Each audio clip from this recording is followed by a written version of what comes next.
اسی فتاوی رضویہ شریف میں یہ دیکھو اعلیٰ حضرت کیا فرماتے ہیں.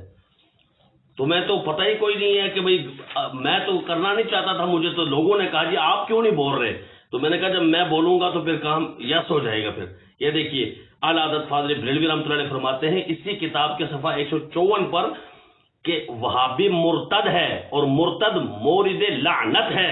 ٹھیک ہے, اب مجھے یہ بتائیں وہابی مرتد ہے کہ نہیں؟ گستاخ ہے نا, یہاں اوپر لکھا ہوا بھی ہے کہ وہابیہ خود کفار ہیں, جیسا کہ حسام الحرمین فتاوائے علماء کرام حرمین شریفین سے ظاہر, یہ یہاں لکھا ہوا. اور بھی بہت ساری باتیں ہیں, تو بتائیے ان کی گستاخیوں کی وجہ سے اعلیٰ حضرت نے فتوے دیے. یہ دیکھو یہ کتاب ہے تحذیر الناس, اس مولانا قاسم نانوتوی اس کتاب کے صفحہ نمبر 25 پہ کہتا ہے کہ اگر بالفرض بعض زمانے نبوی بھی بالفرض بعض زمانے نبوی بھی کوئی نبی آ جائے, یہ دیکھیے کہتا ہے کہ اگر بالفرض بعض زمانے نبی صلی اللہ علیہ وسلم کوئی نبی پیدا ہو تو پھر بھی خاتمیت محمدی میں کچھ فرق نہ آئے گا. یہ دیکھیں تو وہ تو کعب بن اسد کو قتل کرتے تھے نا صحابہ کرام, تو آرڈر دیا تھا مسجد نہیں بنانی. تم نے کتنے بابی قتل کیے؟ بولو بولو منہ سے بولو.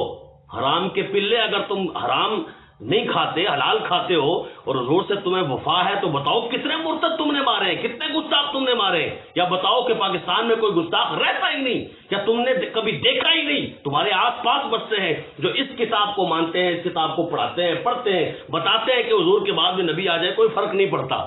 تو یہی تو قادیانی بھی کہتا تھا. اعلیٰ حضرت کے سپاہی ہیں ہمیں کم مت سمجھ, ہم سے مت ٹکراؤ منافق دھجیاں اڑ جائے گی, ہم سے مت ٹکراؤ منافق دھجیاں اڑ جائے گی. چشتی کے مرید اس کلپ کو عام کر رہے ہیں. تحریک لبیک یا رسول اللہ کے بغض و عناد میں اتنا آگے بڑھ گئے کہ اب وہ اس اطاری کے کلپ کا سہارا لے رہے ہیں. ایک اطاری صاحب کی ویڈیو ہے جس میں وہ دو باتیں کر رہا ہے, ایک فتاوی رضویہ کا حوالہ دے رہا ہے اور دوسرا وہ کہہ رہا ہے کہ وہابی دیوبندی اہل حدیث بھی گستاخ رسول ہیں. تو تم نے کتنے گستاخوں کا قتل کیا؟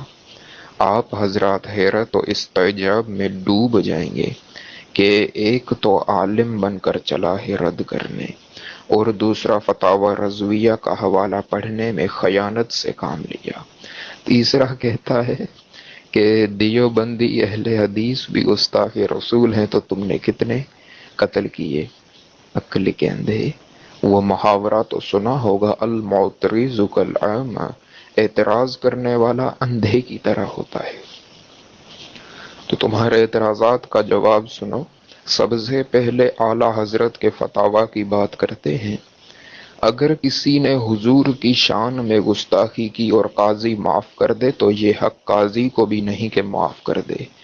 یہ محبوب پاک کا حق ہے کہ اپنی ظاہری زندگی میں جسے چاہا معاف کر دیا. وصال کے بعد یہ حق امت کو حاصل نہیں کہ حضور کے گستاخ کو معاف کر دیں. فتاوی رضویہ جلد 6 صفحہ 127 سے یہ بحث شروع ہے, 30 تک یہ بحث موجود ہے. اعلیٰ حضرت نے لکھا ہے کہ گستاخ رسول کی توبہ قبول ہے, لیکن اس کا مطلب یہ نہیں کہ معاف کر دیا جائے. توبہ قبول کرنے کا مطلب یہ نہیں ہے اگر اس نے حضور کی شان میں گستاخی کی اور گستاخی کرنے کے بعد توبہ کی تو توبہ قبول ہے, لیکن قتل پھر بھی کیا جائے گا. اعلیٰ حضرت لکھتے ہیں کہ پھر توبہ کا کیا فائدہ ہوا؟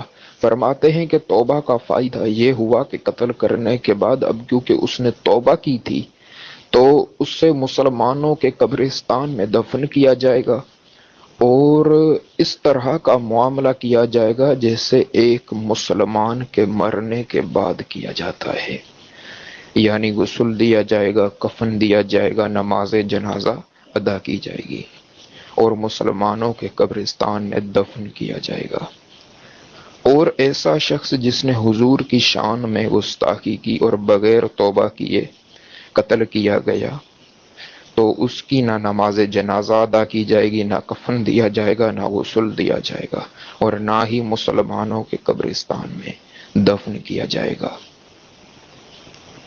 تو قتل پھر بھی کیا جائے گا, توبہ کرنے کے بعد بھی اس کا قتل کیا جائے گا، یہ سزا دی جائے گی۔ تو یہ تھا فتاوی رضویہ کا معاملہ۔ وہ اطاری خیانت سے کام لے رہا تھا۔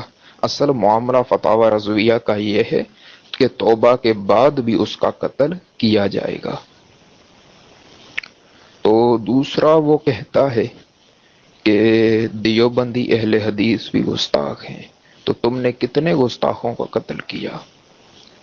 اب یہ تو ہے کہ محبوب پاک کی گستاخی کرنا صراحتاً کفر ہے اور بندہ واجب القتل ہے۔ امام اعظم ابو حنیفہ اور امام اہل سنت اور کئی اور علماء کا فتویٰ ہے۔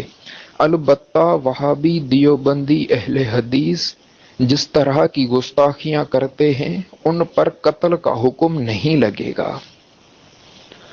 قتل کا حکم اس طرح ہوگا جو واضح طور پر نبی کریم کو برا کہے معاذ اللہ، اس پر قتل کا حکم لگے گا۔ باقی وہابی دیوبندی وغیرہ کا معاملہ وہ فروعی اختلاف ہے۔ مثلا ہم آقا کو نور مانتے ہیں، وہ نور کے قائل نہیں ہیں، وہ آقا کے علم غیب کو نہیں مانتے۔ اب وہ یہ بھی نہیں کہتے کہ ہم سرکار کو ہی نہیں مانتے، وہ کہتے ہیں ہم بشر تو مانتے ہیں لیکن نور نہیں مانتے۔ وہ نور سے مراد کوئی اور چیز لے رہے ہیں۔ تو یہ وہ بحثیں ہیں جن پر تحفظات ہیں۔ ہمارے پاس اپنے دلائل ہیں، ان کے پاس اپنے دلائل ہیں۔ البتہ ایسی بے ادبی اگر کوئی کرتا ہے جو صراحتاً کفر ہے تو وہ واجب القتل ہے، اور دیوبندی اہل حدیث وغیرہ کے نزدیک بھی وہ واجب القتل ہے۔ اب یہ کوئی غلط مسئلہ بیان کر دے تو ہمارے علماء ان کا ستیہ ناش کر دیتے ہیں۔ تو یہ مسئلہ ہے جو اس ملا جی کو سمجھ میں نہیں آیا۔ اب بیچارے کا قصور بھی نہیں، 2-3 سال میں عالم بن جاتے ہیں، علم بھی اتنا ہی آئے گا نا۔ اور ملا فضل چشتی کے مرید اس اطاری کی ویڈیو کو عام کر رہے ہیں۔ اب ایک طرف یہ خود اطاریوں کو درست نہیں سمجھتے، دوسری طرف ان کا سہارا لے کر ولی کامل حضرت علامہ خادم حسین رضوی صاحب کے خلاف بک بک کر رہے ہیں، بس اپنے ذاتی تعصب میں جل رہے ہیں۔